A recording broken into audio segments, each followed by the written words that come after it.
తెలంగాణ రైతన్నలకు శుభవార్త. త్వరలోనే రైతు భరోసా చెల్లింపులకు రేవంత్ సర్కార్ సిద్ధమవుతుంది. అందుకు అవసరమైన నిధులను ఆర్థిక శాఖ సిద్ధం చేస్తుంది. ఈ నెల 16న రైతన్నల ఖాతాల్లో పెట్టుబడి సాయాన్ని జమ చేయాలని ప్రభుత్వం నిర్ణయించినట్లు తెలుస్తుంది. ఇటీవల జరిగిన వ్యవసాయ శాఖ సమీక్ష మంత్రిమండలి సమావేశాల్లో రైతు భరోసా సాయంపై సీఎం రేవంత్ రెడ్డి చర్చించారు. ఆర్థిక శాఖ ఇచ్చిన రిపోర్టులను బట్టి నిధుల విడుదలకు సీఎం ఆమోదించినట్లు తెలుస్తోంది. ఇప్పటికే రిజర్వ్ బ్యాంక్ నుంచి 3,000 కోట్ల రూపాయలు అప్పు తీసుకున్న రాష్ట్ర ప్రభుత్వం మరో 4,000 కోట్ల రూపాయలకు తాజాగా ఇండియన్ పెట్టినట్టు తెలుస్తోంది. రైతు భరోసా ఇప్పుడు ఇస్తే స్వామి కార్యం స్వకార్యం రెండూ నెరవేరినట్టు అవుతుందనే ప్రభుత్వ ఆలోచన.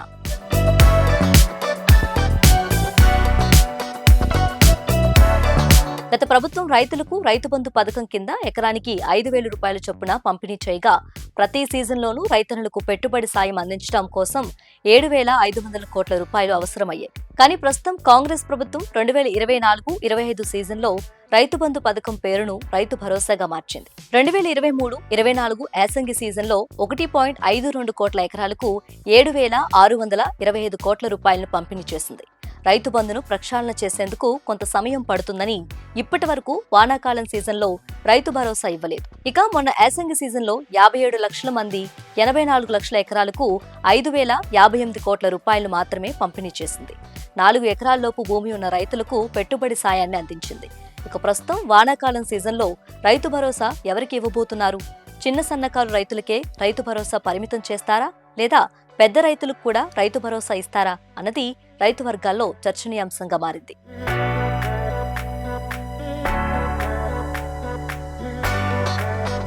ఇక రైతులకు వానాకాలం పెట్టుబడి సాయాన్ని అందించిన కొన్ని రోజుల్లోనే ప్రభుత్వం స్థానిక సంస్థల ఎన్నికలకు వెళ్లనున్నట్లు తెలుస్తుంది. రాష్ట్రంలో స్థానిక సంస్థల ఎన్నికలు ఎప్పటికప్పుడు వాయిదా పడుతూ వస్తున్నాయి. ప్రస్తుతం త్వరలోనే ఎన్నికల నగారా మోగనున్న తరుణంలో రైతు భరోసా ఇచ్చిన తర్వాతనే ఎన్నికలకు వెళ్లాలని రేవంత్ సర్కార్ భావిస్తోంది. ఈ క్రమంలో ఈలోపే రైతాంగానికి మేలు చేకూర్చే ఈ కీలక పథకాన్ని అమలు చేయాలనే ఆలోచనతో హస్తం పార్టీ ఉంది. వానాకాలం సీజన్ ప్రారంభమైన నేపథ్యంలో ఎన్నికల నోటిఫికేషన్ వెలువడేలోగానే రైతు భరోసా నిధులను రైతుల ఖాతాల్లో జమ చేయాలని చూస్తోంది. పంచాయతీ ఎన్నికలను మొదటిగా నిర్వహించడం వల్ల రైతుల అకౌంట్లో జమ చేస్తే సత్ఫలితాలు వస్తాయని భావిస్తోంది. మంత్రి సీతక్క ఇప్పటికే ఇలాంటి సంకేతాలిచ్చారు.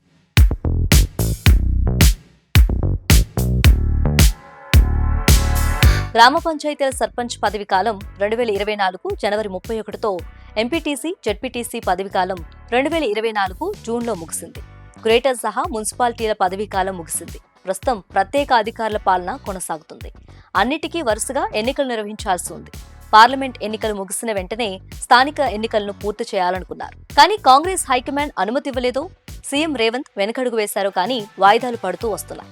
ఇప్పుడు వ్యవసాయం పనులు మొదలయ్యాయి కాబట్టి ఈ సమయంలోనే రైతు భరోసా నిధుల్ని విడుదల చేస్తే ఖచ్చితంగా ప్రభుత్వంపై ప్రజల్లో సానుకూలత పెరిగి ఓట్లు పడతాయని భావిస్తుంది కాంగ్రెస్.